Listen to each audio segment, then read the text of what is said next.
আমাদের প্রজেক্টের অ্যাকাউন্ট থেকে টাকা বেরোচ্ছে না। প্রবলেমটা কি হয়েছে আপনি জানান, আমি এক্ষুনি লগ ইন করছি। বিধি, আমার ল্যাপটপটা নিয়ে এসো তো। একটা ল্যাপটপ তো আমি নিজেও খুঁজতে পারি, কি খালি বিধি বিধি বিধি। কারণ আপনার অভ্যাস হয়ে গেছে। আমার অভ্যেস। আমার কোনো অভ্যেস নেই। তুমি তোমার নাটক আবার শুরু করেছো।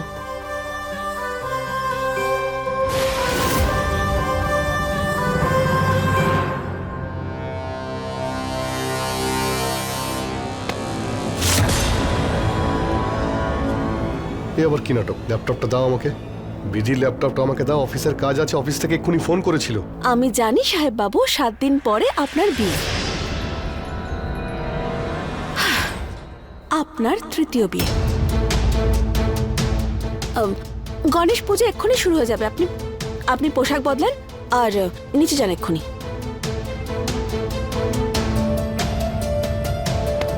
যাচ্ছেন কোথায় আপনি? এদিকে আসুন, এদিকে আসুন।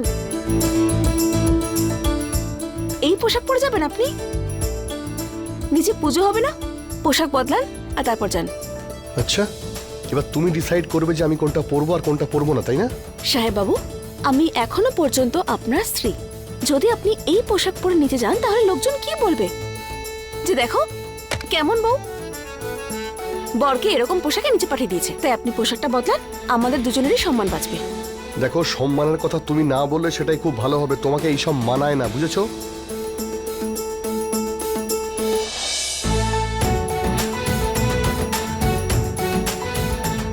এটা কি করছো? আরে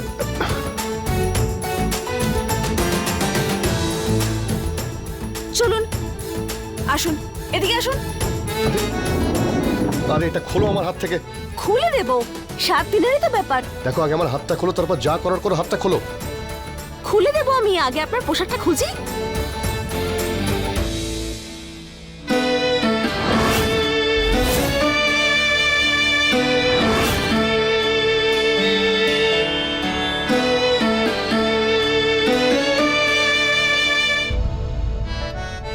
এই নিন, আপনার আর মেম সাহেবের বিয়ের সমস্ত দায়িত্ব আমি নিয়েছি। তাই ভালো করেই পালন করব। যদি আমি ভালো করে দায়িত্ব পালন না করি তাহলে লোকজনে কি বলবে আমায়? আরে মেম সাহেবের কথা ভাবুন, উনি তো বিয়ে করার জন্য পাগল হয়ে গেছেন। কি ভাববেন উনি? যে আমার বিয়ের সময় আপনি সুন্দর করে সেজে এসেছিলেন, কিন্তু ওনার বিয়ের সময় আপনি একদম ভাবছেন না। তাই শার্ট প্যান্টের কোট আপনি খুলে ফেলুন। আরে আমার রেপুটেশন, সেটা নিয়ে ভাবুন আপনি। Reputation, reputation, reputation. যখন ইংলিশ পারো না তাহলে চেষ্টা কেন করো? কেন তুমি এসব করছো? জোড়ার জন্য আপনি আছেন তো।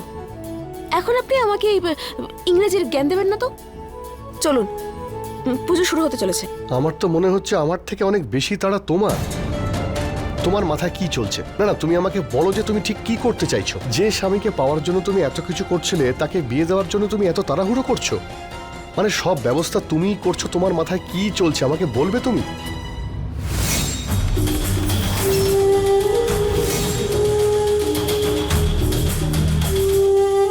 খুশি হব না কেন আমি?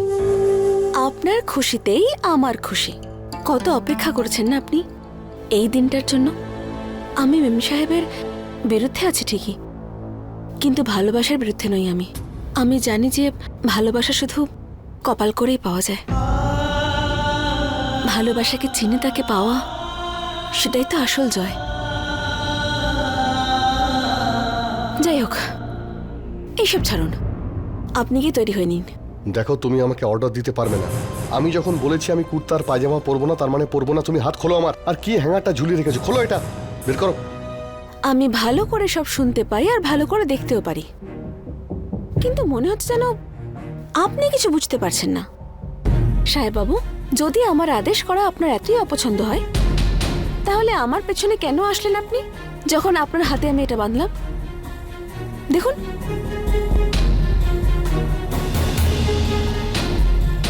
যখন মনে খোদ থাকে না, তখন চোখে চোখ রেখে কথা বলা যায় না। এক মিনিট, আমার মনে খারাপ কিছু আছে।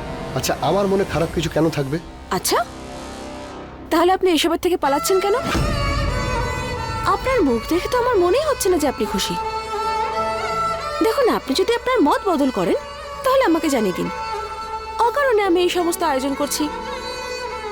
ব্যঞ্জকে টাকা দেওয়া হয়ে গেছে, খাবারের টাকা দেওয়া হয়ে গেছে, প্যান্ডেলের টাকা দেওয়া হয়ে গেছে। যদি মত বদলে গিয়ে থাকে তাহলে এখনই জানিয়ে দিন, আমি গিয়ে ওই অর্ধেক টাকা ফিরিয়ে আনছি।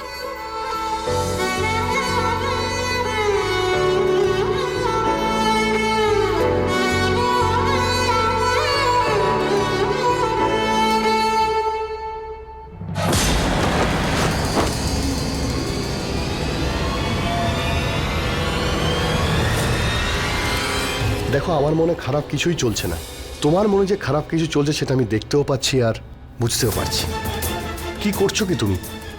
একদিকে আমার বিয়ের ব্যবস্থা করছো আর অন্যদিকে চাইছো যে আমার বিয়েটা যেন না হয়।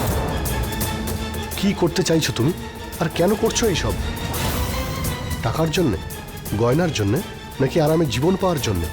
আমি তো ত্রিশালাকে বিয়ে করে একটা নতুন জীবন শুরু করব আর খুব ভালোও থাকবো। কিন্তু তুমি কি করবে? কি করে পাবে এত আরামের জীবন, সুখ সুবিধা আর এই সব কিছু যেভাবে তুমি এখন রয়েছো? এই সম্পত্তি, এত শাড়ি গয়না সব চলে যাবে তোমার হাত থেকে। আর এতদিন তো তোমার এতে অভ্যেস হয়ে গেছে, তাই না? বলো বিধি, বলো কি করে থাকবে তুমি এসব ছাড়া? টাকা দিয়ে কি হবে সাহেব বাবু? টাকা তো হাতের ময়লার মতোই হয়। আজ আমার হাতে, কাল আপনার হাতে। আর আমি এই আরামের জীবন তো এই প্রাসাদে আসার পরেই পেয়েছি। আমি তো এখনো আমার মায়ের সেই গরিব মেয়ে। এই ঐশ্বর্য আর এই আরাম, এসব ছাড়া তো থাকতে পারবো আমি। কিন্তু একটা জিনিস আছে যেটা ছাড়া আমি বাঁচতে পারবো না, যার থেকে দূর হওয়ারই কষ্ট আমি সহ্য করতে পারবো না। আর জানেন সেটা কি? আপনি সাহেব বাবু, শুধু আপনি। ছোট থেকে আজ পর্যন্ত একটা স্বপ্ন যত না কষ্ট দিয়েছে আমাকে, তার চেয়ে বেশি আমাকে এই বিয়ে কষ্ট দেবে। আমার ওপর আপনার রেগে যাওয়া, হঠাৎ করে শান্ত হয়ে যাওয়া, হঠাৎ করে প্রলয়বাবু হয়ে যাওয়া, আপনার এভাবে নাক কুঁচকে আমাকে বকুনি দেওয়া, আমার আপনার রাগ ভাঙানো, সাহেব বাবু এসব কি করে ভুলবো আমি? চুপ! তুমি আমার সঙ্গে এইসব খেলা বন্ধ করো প্লিজ। তুমি আমার মন নিয়ে খেলছো না বিধি? প্লিজ বিধি, তুমি আমাকে বোকা বানানো এবার বন্ধ করো।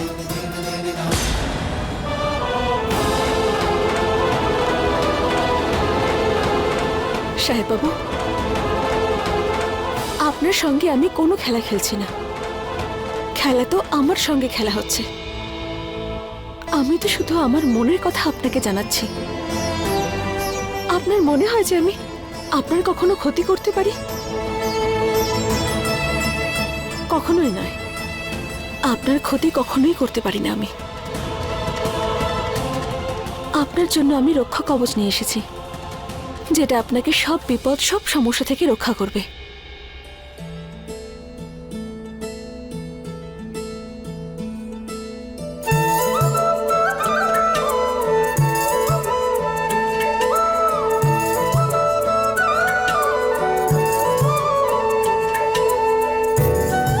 না চাইলেও আমার এটা কেন হয় যে এই বিধি যাই করুক না কেন ওকে আমি বাধা দিতে চাই না। আপনার সঙ্গে আর মাত্র 7 দিন থাকতে পারবো আমি। এই 7 দিন 7 জন্মের মতো কাটাতে চাই। যতদিন আমি বেঁচে আছি আপনার কোনো ক্ষতি হতে দেব না। আর আমার অবর্তমানে এই রক্ষা কবচ আপনাকে রক্ষা করবে।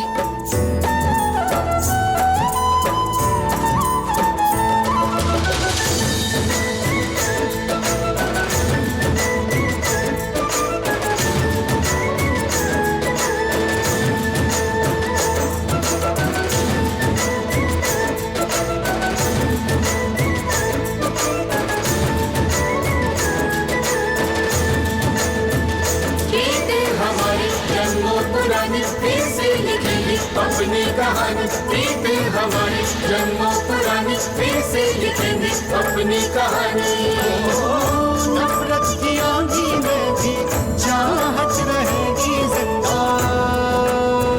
धर्म जन्म जन्म रोसान धर्म जन्म जन्म रोसान धर्म जन्म जन्म रोसान तेरा मेरा जन्म जन्म का साथ तेरा मेरा जन्म जन्म का साथ तेरा मेरा जन्म जन्म